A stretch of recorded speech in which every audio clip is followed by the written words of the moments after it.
yung mga parasite nga na yun, yung mga worm na yun ay zoonotic. Kung ano yung zoonotic, yun yung mga worm na, yun yung sabihin, yung mga parasite na yun, pwede rin makahawa sa tao.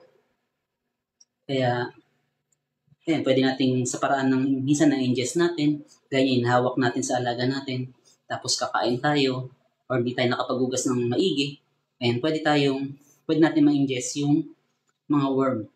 Isa pa yung worm na hookworm na even sa balat lang natin ay pwedeng mangitlog or yung itlog nilang larva pwedeng kumalat sa kahit even sa skin lang natin mapunta yon.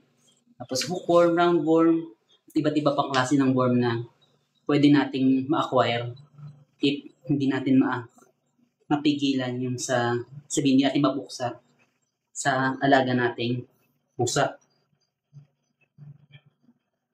And gaya ng sinasabi, prevention is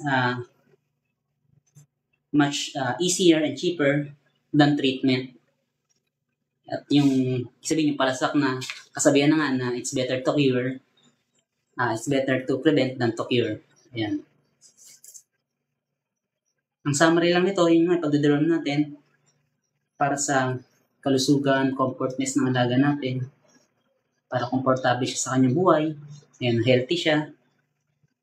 Tapos, higit sa lahat yung pamilya nga rin natin ay maingatan natin dahil nga para hindi sila mahawa ng mga sakit or ng mga bacteria, parasite, worm na galing sa alaga nating hayop. Ayun, yung gamit na pala natin ito. Ayan, Pointa, Conbendazole for dogs and cats na to.